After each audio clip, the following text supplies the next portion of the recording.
Hi guys, let's get warm. In this video, we will introduce this chapter by exploring scatterplot graphs. Scatterplot graphs will be very useful in the future in order to visualize market data. Indeed, market data are following a time series, and the best way to plot it will be to create scatterplots. But more important, along this first video, I will share with you what is, at my eyes, the most efficient structure to plot any kind of data easily and effectively. We're gonna start by plotting a random arrays and check different markers. Then, we will import some market data and plot it over time to be able to analyze the variation of Apple shares on the New York Stock Exchange. And no worries if at the end of this video you are not 100% comfortable with the methodology. You will get used to it across the different videos. As you will be able to see and to discover, this methodology is the best. I'm talking to you with my experience. And you will be able to plot any kind of data in less than 5 seconds on Plotly and displaying complex charts by adding filters, sliders, and other functions very easily. It's my promise at the end of this chapter. So, okay, let's start by importing our most important package, which we'll use at any time. I'm gonna call this introduction sale raw packages. Keep in mind to always have these packages at the beginning of your script. We will now create a first array between 0 and 50 with a step of 2. As you can see, we will have 0, 2, 4, 6 until 50. We can now plot first graph. We will use on x-axis values of x and on y-axis x square. For instance, when x will be equal to 2, y will be equal to 4. And if x equal to 6, y will be equal to 36, etc. until x equal 48. In order to be able to master any type of graph with Plotly, you must steadily cut these 3 lines. First, we will declare a figure by typing go.figure. Go refers to the package plotly.graphObject, which you can see in the first cell, also called raw packages cell. Second step consists of adding different arguments which we will want in our figure, such as title, all the different graphs and line, annotation, if you want slider or not, legend, by typing graph.add, and whatever you want, that's gonna be in the second step of this methodology. Once we are done, last step consists of asking Plotly to show it by typing graph.show. As you can understand, the first line and the last line will remain the same along your life of developer. Your job will be to work on the second step, to define your graph. This methodology is crucial. For instance, when we will develop complex algorithms, having this methodology will helping to gain readability and reducing risk of errors. Okay, so graph equal go.figure. In order to add a plot, you need to type the name of your figure, which I called graph here, and type .add trace and specify go.scatter in this case, because we want to plot a scatter plot. If you want to plot an histogram, that's gonna be another specification. Now let's focus on the scatter plot. As you can see below, if you want to build a scatter plot, you will need to define your x and y axis. Let's do that.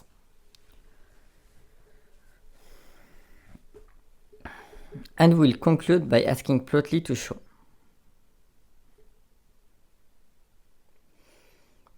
Well done, you just plotted your first graph. as you can notice, that is super efficient. What I want to point out here, it's the interactivity and the aestheticism of Plotly. If you pass on any point, for example, of your graph, you can find values details. Now, let's explore optional function for ScatterPlot in Plotly. For instance, if instead of a line, you want a marker, we will copy and paste our line of code in the next cell. You can just find a full list of arguments by typing Shift plus Tab, like that. The argument which will interest us is mod. We'll then add mod equal markers and execute.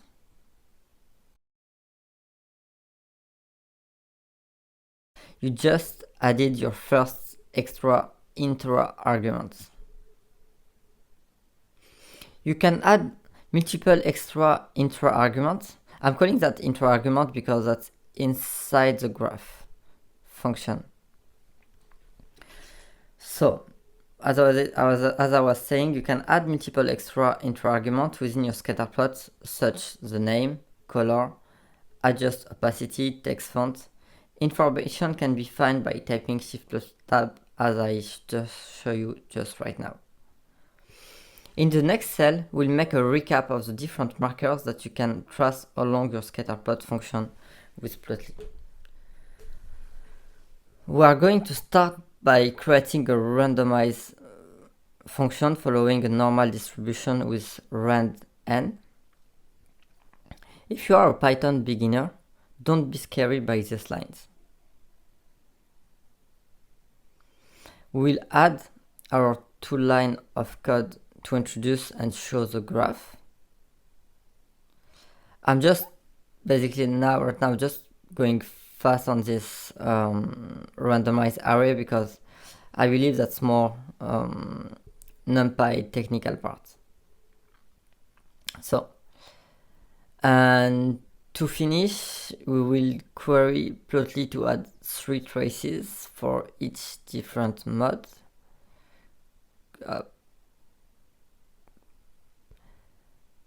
The second one and the last one, yes. You can add any extra argument such as the name for each of the traces. Yes, and well done.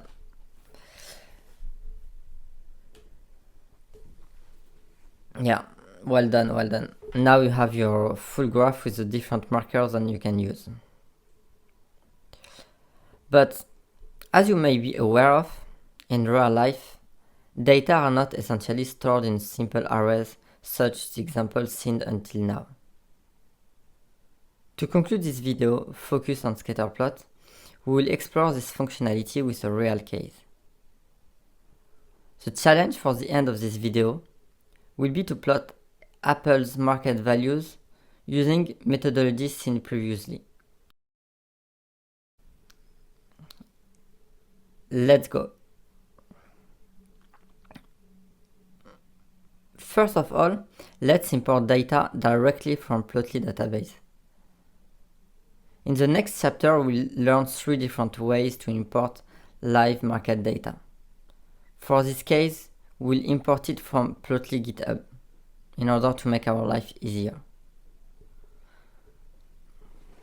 Let's type pd.readcsv and pass the link below. Afterwards, let's create a variable x and y in which we are going to set the x and y axis.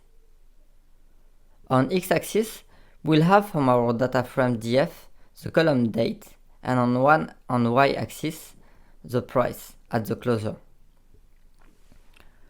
Now let's pass our 3 lines of code.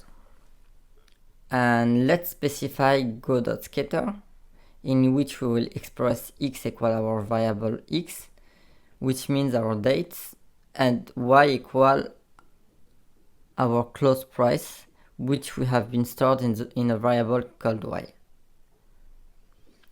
Execute, and now you just plotted Apple's market share data on the New York Stock Exchange.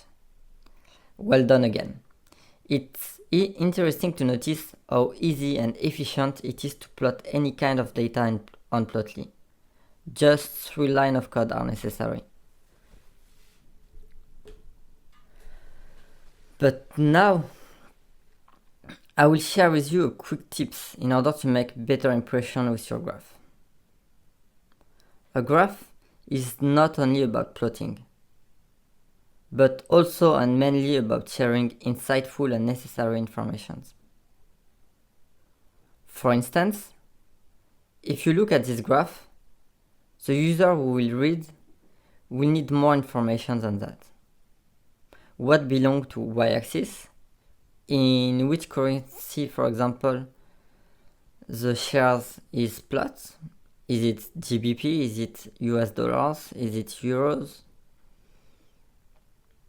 And the user will also need more information about the x-axis.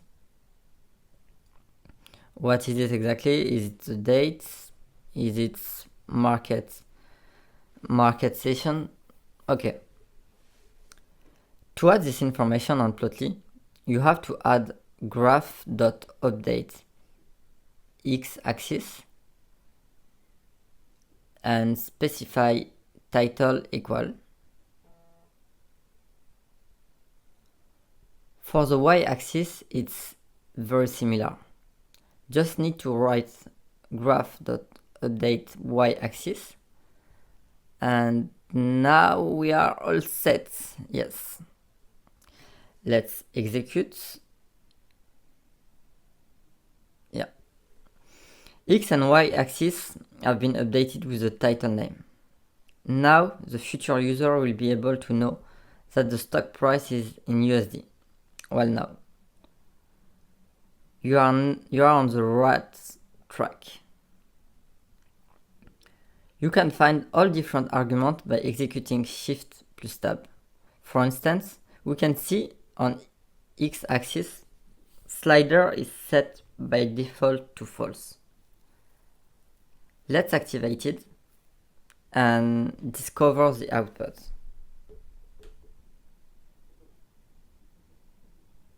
Well, as you can see, the graph now is much more impressive. The user now can just slide along the time and be able to focus on Apple shares in order to be able to detect what happened at this date or at this date. And again, as you can see, the interactivity of Plotly is a major strength. That's really most of what you need to know for this introduction video on ScatterPlot. You can continue your process by clicking on the link below on your Jupyter notebook. And see you in the next video. We'll explore a histogram for Plotly. See you.